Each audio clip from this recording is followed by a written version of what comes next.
Merci beaucoup de me recevoir. Merci d'être là ce soir. Merci aux organisatrices, organisateurs. Effectivement, le sujet qui me conduit vers vous aujourd'hui est à la fois un peu technique, mais repose également sur une dimension qui nous concerne tous, à savoir l'éducation. Beaucoup de mes recherches ont porté sur l'éducation et comme vous le savez, il existe actuellement un débat vif en France autour d'une méthode éducative, je dirais, qu'on appelle le time-out, la mise à l'écart de l'enfant.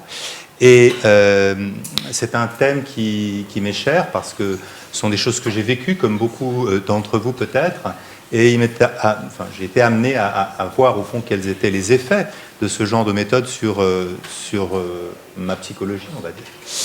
Et en l'occurrence, quand on me dit toutes les recherches démontrent que, ma tendance c'est d'aller voir ces recherches. Or, elles ne sont pas disponibles parce qu'elles sont en anglais et réservées à une caste, je dirais, de chercheurs. Et donc, je me suis débrouillé pour effectivement lire ces recherches et en tirer, je dirais, suffisamment d'informations pour me positionner. Donc, ma présentation portera sur ce qu'on appelle le behaviorisme, le comportementalisme en français, appliqué à l'éducation des enfants et en particulier dans les programmes de formation à la gestion parentale.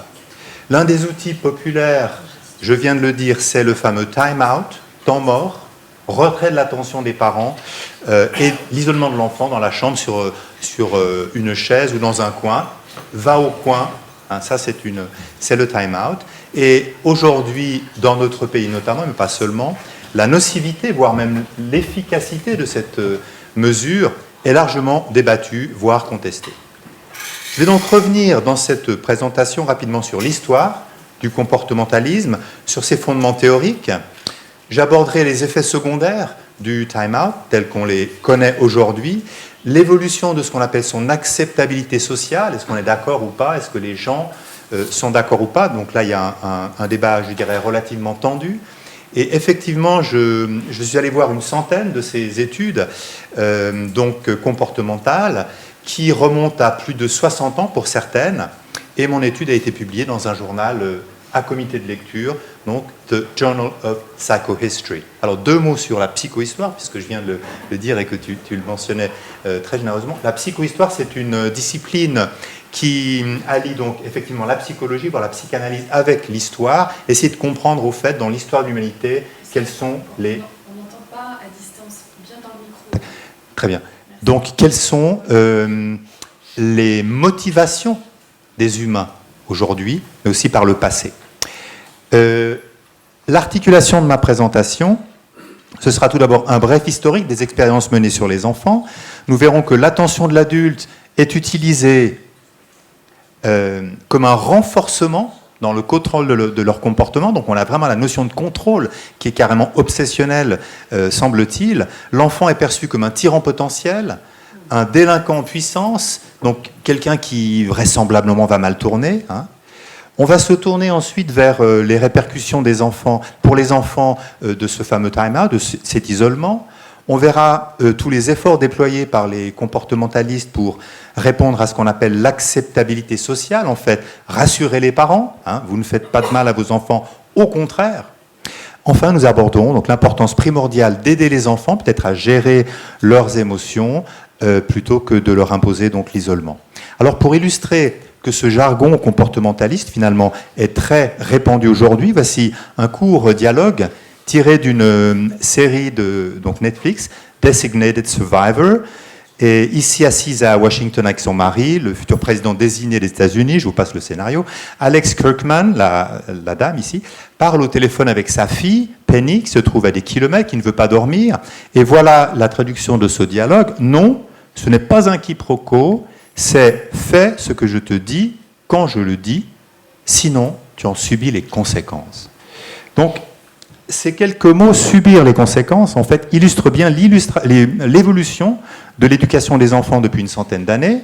Pendant des siècles, on le sait, l'obéissance et la discipline ont été associées à l'usage de la violence physique, mais dès les années 1920, dans son école expérimentale, que vous voyez ici, les enfants de son école expérimentale, le psychologue canadien William Blatz a expérimenté l'isolement comme une alternative au châtiment corporel. La fessée n'était utilisée qu'en dernier recours, et dès lors on conseillait aux parents d'enfermer leurs très jeunes enfants dans les salles de bain, dans une autre pièce, dépourvue de stimulation, de laisser pleurer. Et cette approche s'est répandue, notamment entre deux guerres, très largement dans l'Amérique du Nord, si bien qu'en 2000, une enquête a montré que 70% des parents utilisaient le time-out pour discipliner leurs enfants âgés de 19 à 35 mois. Donc 19, c'est tout petit. Hein. Voici l'inventeur du concept de conditionnement opérant sur le modèle duquel fonctionne le time-out. Donc le conditionnement opérant, c'est la manière dont un comportement peut être influencé par ses conséquences. On va retrouver la notion de conséquence. Et vous avez certainement reconnu donc Skinner, B.F. Skinner, qui a jeté les bases de l'analyse appliquée du comportement, qui est une nouvelle discipline sur laquelle je reviendrai. Voici par exemple un dispositif destiné à conditionner le comportement d'écoliers. Une caravane garée dans la cour de récréation d'une école de quartier, donc vous voyez ici les plans, dans ce laboratoire. Donc ici, les enfants s'asseyaient. Là, vous aviez de quoi regarder ces fameux dessins animés. Ici, vous aviez un observateur, un deuxième observateur, et l'enfant pouvait également, effectivement regarder un dessin animé, appuyer sur un levier qui distribuait des cacahuètes comme, on va dire, récompense, hein, tout en étant surveillé par ces expérimenteurs. Donc, l'auteur a suggéré, il n'est pas vraiment parvenu à ses fins, parce qu'en fait, les enfants, il faut dire, ils avaient juste pris un goûter, hein, donc leur donner des cacahuètes, ce n'était pas tellement, une récompense qui les attirait. Quoi qu'il en soit, il a posé une sorte de base en disant qu'il faudrait, au fond, faire d'autres expériences, et peut-être que ça nous apprendra un certain nombre de choses. Donc, malheureusement, cela a été fait, et la suite, vous allez le voir, est un petit peu plus inquiétante. En 1961, un autre psychologue, Charles Fester, de l'Indiana University, a expérimenté des renforcements tels que nourriture, bonbons, bibelots, cette fois appliqués à de jeunes autistes. Et ces deux enfants ont été soumis à plusieurs centaines d'innombrables séances donc de conditionnement, dans une salle automatisée avec des distributeurs. Ils ont alors vu leur état neuroatypique, fait des crises de colère, ils ont uriné sur les appareils, ils se sont tapés la tête contre les murs, ont crié sans pouvoir, quelque part, sensibiliser, enfin toucher les chercheurs qui étaient là. Et on a dû constater l'échec de cette expérience. Néanmoins, Fester a suggéré qu'on pouvait peut-être utiliser des renforçateurs sociaux à la place des bonbons, c'est-à-dire en fait l'isolement des enfants comme technique de conditionnement opérant. Il considérait, vous le voyez ici, que finalement l'intérêt de son étude, c'était que l'autisme devait être considéré comme un prototype de la psychose chez l'adulte. Évidemment, aujourd'hui, on en est loin. Alors, jusque-là, le time-out était une pratique de conditionnement appliquée aux pigeons. Donc, time-out, c'était pour une petite lumière. Mais dès 1964, un autre psychologue, Montrose Wolfe, a utilisé le même terme, certainement pour la première fois, pour désigner la pratique disciplinaire consistant à priver un enfant, autiste toujours, de l'attention des adultes. Dans cet article, il décrit comment un time-out a été appliqué à un garçon de 3 ans et demi, Dickie, qui souffrait de crises de colère, de troubles de sommeil. Il faut dire qu'à l'âge de 9 mois, il avait été opéré des yeux et il devait porter des lunettes, donc refusait obstinément de le faire. Et Wolfe a l'intention de modifier son comportement en le privant de nourriture, en lui imposant des périodes de time-out, auxquelles l'enfant a été soumis plus d'une centaine de fois sur une période de 3 années. Et à la suite de cette période, Wolfe a exprimé l'espoir qu'il devienne un citoyen productif. On voit bien ses priorités, n'est-ce pas, pour ce qui concerne donc ses études. En 1968, ce même Wolfe a fondé le Journal of Applied Behavioral Analysis, qui existe toujours, comme vous le voyez ici, c'est un numéro qui date de ce printemps. Il défendait la pertinence d'expériences menées sur des sujets uniques. Il extrapolait à partir de ces sujets au fait pour quelque part prouver ses théories. Il voulait valider son travail, même au prix de biais fréquents dans l'analyse des résultats, biais sur lesquels on va un petit peu s'interroger. Malgré ces défauts, je dirais, les procédures d'analyse appliquée du comportement sont devenues l'un des piliers du traitement de l'autisme. Des abus furent signalés, par exemple dans l'utilisation de chocs électriques, d'isolement, de privation de nourriture. Et puis, petit à petit, des systèmes de renforcement par jetons, token economy en anglais, furent introduits dans les écoles pour essayer d'encourager les enfants, réduire les problèmes de discipline. Et le time-out s'est petit à petit répandu donc, à la maison, dans les foyers, par le biais de ces fameux programmes de formation à la gestion parentale. En 1978, pour tenter de prouver l'efficacité du time-out, le psychologue Stephen Hobbs a tenté cette expérience avec 28 enfants âgés de 4 à 6 ans et leur maman. Il voulait voir en fait si c'était mieux d'avoir 10 secondes, 1 minute, 5 minutes de time-out. Il voulait faire un travail très scientifique. Donc si les enfants n'obéissaient pas à un ordre maternel très simple, eh bien, dans les 10 secondes, il fallait vraiment être au taquet, un time-out de 10 secondes, 1 minute ou 4 minutes était imposé avec cette simple explication: tu n'as pas fait ce que je t'ai dit tout de suite, alors tu vas devoir rester dans ce coin pendant un certain temps. On retrouve la notion de conséquence dont je parlais tout à l'heure. Hobbs et ses collègues ont conclu que toutes les durées de time-out favorisaient l'obéissance, donc une valeur centrale, l'obéissance, compliance en anglais, très importante dans les yeux de ces comportementalistes, j'allais dire fondamentalistes.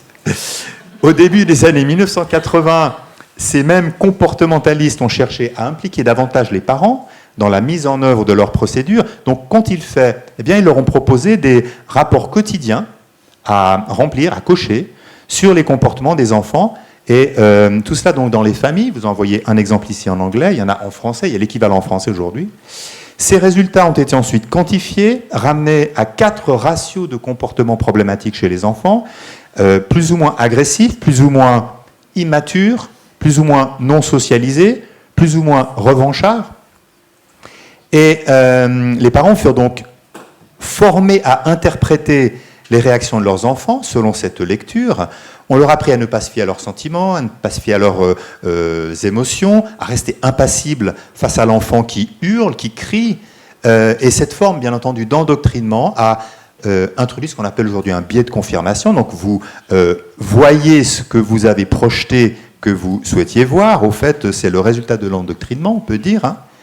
Et puis, si vous regardez un petit peu, même si c'est en anglais, les comportements problématiques, vous voyez qu'il n'y a que des attitudes indésirables, jugées comme telles, hein, et non des attitudes souhaitables. Regardons un petit peu dans les détails. Aggressiveness, donc combativité, enfin agressivité. Bedwetting, mouiller son lit. Crying, ici vous avez aussi par exemple sadness, la tristesse. Fire setting, vous voyez, si vous mettez le feu, alors votre enfant vous met le feu, alors là vous mettez une coche. Hein. Voilà. Donc, on comprend bien que cette manière de projeter sur l'enfant toute une série d'étiquettes négatives va faire de lui, dès le départ, un mauvais sujet, qui ne respecte pas les règles, qui est, je dirais, fondamentalement mauvais. Un autre problème, donc méthodologique, c'est que les premières expériences comportementales n'ont jamais comparé cette approche avec d'autres approches éducatives, par exemple favorisant la régulation émotionnelle, l'approche par l'écoute, le développement des compétences relationnelles. Tout cela n'existe pas aux yeux des behavioristes. Et évidemment, toutes ces études comportent aussi divers biais méthodologiques, la petite taille de l'échantillon, absence de groupe de contrôle, accent mis sur la non-conformité. Tout cela, donc, va conduire finalement à mettre de côté des aspects essentiels de l'enfant, de ce que c'est un enfant, bien entendu, le développement physique, émotionnel, son affectivité, ses compétences interpersonnelles, etc. Et si vous regardez ici, il y a un certain nombre de pourcentages. Pourquoi les enfants sont-ils mis en time-out ? Eh bien, not following rules, not listening, testing limits. Donc on retrouve vraiment des fondamentaux de la domination adulte. Il a fallu de nombreuses années pour qu'on s'interroge sur le ressenti des enfants. Nous sommes ici en 2000. Que disent les enfants du time-out ? Eh bien, cette étude reconnaît qu'une mise à l'écart peut être blessante à plusieurs égards. Les enfants peuvent se sentir anxieux, rejetés, blessés, humiliés à la suite d'un time-out. Donc, on les a interrogés, on leur a demandé ce qu'ils ressentaient. Ils ont tendance à intérioriser, on le sait, les étiquettes qui sont posées sur eux, à se voir comment ils sont perçus. Donc, finalement, on voit une atteinte évidente à l'estime de soi. Dans cette étude, 42 enfants âgés de 2 à 4 ans ont été interrogés immédiatement après avoir subi un time-out. La plupart d'entre eux ont exprimé à la fois des sentiments très négatifs à l'égard de l'expérience, mais finalement sur eux-mêmes.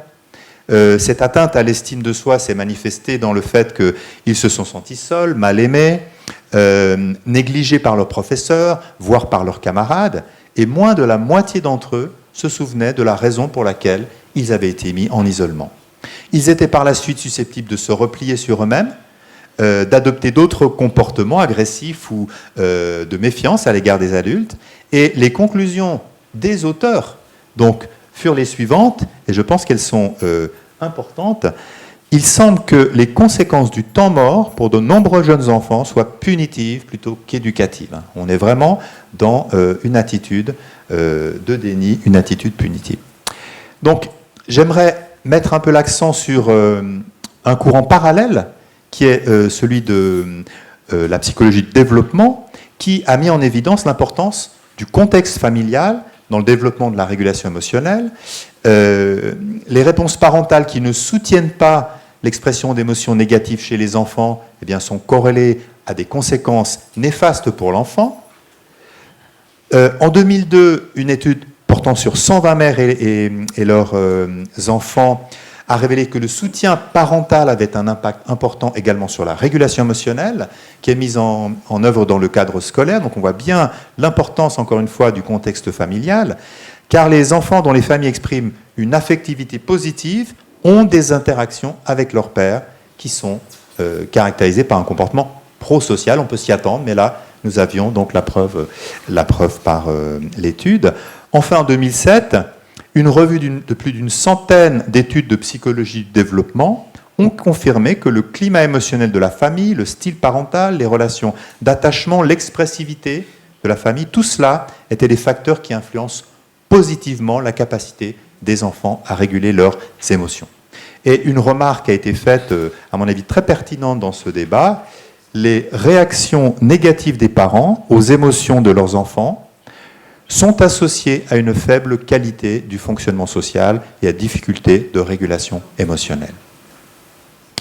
Donc quelques mots encore sur les comportementalistes, comment ont-ils réagi à ce courant parallèle finalement quelque part plus convaincant que le leur propre, hein. Eh bien, ils n'ont pas révisé leur conception de la nature tyrannique de l'enfant, ni des moyens pour obtenir l'obéissance. En 1987, une étude réalisée par Alan Kasdin sur le traitement des comportements antisociaux a conclu que la formation à la gestion parentale, donc ces fameux programmes, comprenant le time-out, était l'un des traitements les plus prometteurs pour les troubles du comportement. Et donc, cela, si on lit l'étude, avec des circonvolutions, il danse un petit peu d'un pied sur l'autre. Hein. L'un de ces livres vient d'être publié en France et a suscité des réactions favorables dans les médias. Donc, je pense que c'est important aussi de voir que, quelque part, ça vient chez nous, tout ça, si ça n'est pas déjà très installé. Hein. Mais dès 1986, une méta-analyse, donc 96, pardon, une méta-analyse, on regarde un petit peu l'ensemble d'une série d'analyses, eh bien, a révélé que les comportementalistes revendiquaient des résultats basés sur des recherches qui ne répondaient pas aux critères d'acceptabilité scientifique. Donc ils étaient véritablement mus par autre chose que l'objectivité. Sur un total de 117 études, seules 22 publications présentaient des résultats exploitables sur un plan statistique, et la pertinence de leurs résultats n'a pu être évaluée compte tenu de la petite taille de leurs échantillons, la variabilité démographique, enfin bref, on ne pouvait pas faire de comparaison. Quand il y avait de trop petits échantillons, eh bien, on extrapolait les résultats via leur taille d'effet, ce qui est un subterfuge statistique, on va dire, tout cela pour satisfaire à la validité de ces expériences, et finalement, peu d'études ont évalué d'autres programmes d'intervention, comme voilà, on pourrait dire la parentalité positive, par exemple. Les auteurs eux-mêmes, qui sont, vous l'avez compris, favorables au time-out, concluent ainsi, il est donc difficile de tirer des conclusions solides sur l'efficacité et l'utilité clinique des programmes de gestion parentale. Donc, quand j'en suis là dans mes études, je me dis, bon, ben, la partie est gagnée quelque part, hein, cette fois je comprends mieux ce qui se passe et pourquoi, au fond, on nous mène en bateau quelque part avec ce time-out. Et néanmoins, ils sont parvenus à sortir un dernier argument. En 2006, une étude tenta de comparer les programmes comportementaux à d'autres programmes et ont admis finalement, ces chercheurs, que l'impact du traitement comportemental ne différait pas significativement de celui des programmes non comportementaux. Autrement dit, on était quelque part dans le bleu total, et ces mêmes auteurs suggèrent que pour maintenir, non, je crois que je l'avais ici, voilà, pour maintenir le changement de comportement de l'enfant, eh bien, les parents doivent persister dans une attitude très structurée de la gestion de l'enfant, ce qui est une tâche très ardue pour un parent très occupé. Donc ça veut dire en fait que pour réussir, il faut qu'ils soient toujours sur le dos de leurs enfants. Donc en d'autres termes, si les programmes de modification du comportement ne fonctionnent pas, eh bien c'est, selon eux, parce que les parents ne les appliquent pas correctement. Donc les promoteurs déplorent qu'ils ne suivent pas leur procédure, comprenant 8 étapes indispensables, comme dans cette étude australienne publiée en 2011, l'utilisation du time-out implique un certain nombre d'étapes. Le même argument est utilisé 3 ans plus tard pour accuser Internet d'être à l'origine d'informations incomplètes, inexactes. Aucune page web ne contient d'informations précises sur le time-out, fondées sur des données probantes. Enfin, ils invitent les parents à recourir donc au conseil de pédiatre. Et avec cet argument, en l'absence de conseil adéquat, les parents peuvent conclure que le time-out est inefficace. Alors, la question qui reste maintenant est de savoir, au fond, si le time-out peut être préjudiciable aux enfants. Et il faut reconnaître qu'un argument leur a quand même, posé question. Le time-out pourrait servir de déclencheur à des expériences de maltraitance antérieures. Donc, en réponse à cet argument, assez, on va dire clivant, ils ont simplement soutenu que l'exposition répétée à ces procédures cohérentes pouvait éventuellement atténuer la réactivation traumatique et même s'avérer thérapeutique. Donc ici, si vous lisez la suite, vous voyez que, en fait, on s'interroge à la question des violences domestiques. Des enfants ayant subi des violences domestiques ne vont-ils pas être réactivés par ces périodes d'isolement qui parfois, se terminent aussi par un épisode de violence physique pour maintenir l'enfant donc sur sa chaise, par exemple. Malgré cela, la controverse n'a fait que croître. Une récente étude australienne portant sur la question du time-out pour les enfants prétendument donc traumatisés, on peut lire la déclaration suivante. Les affirmations selon lesquelles le temps mort est nocif doivent être considérées comme extraordinaires, doivent être étayées par un niveau de preuve extraordinaire. Autrement dit, eh bien, le fardeau de la preuve, c'est vous, n'est-ce pas ? Donc, renversement du fardeau de la preuve, ici on aurait peut-être une juriste pour nous expliquer ce que ça veut dire, entre guillemets, prouvez-nous que nous sommes dans l'erreur. Mais, puisque nous sommes au fond dans une forme d'idéologie, n'est-ce pas ? Eh bien, aucun niveau de preuve ne va pouvoir convaincre ces behavioristes qu'ils sont dans l'erreur, car voici, résumé dans une étude de 1996, l'essentiel de ce qu'est le comportementalisme. Pour eux, le comportement humain est une fonction des contingences de renforcement et de punition auxquelles les individus sont exposés au cours de leurs échanges quotidiens avec l'environnement. Donc, en gros, nous sommes nos conditionnements. Nous ne sommes que nos conditionnements. Et sur cette base, évidemment, qui est une base, vous l'avez compris, idéologique, eh bien, il n'y a pas de progrès possible, quoique, on va le voir.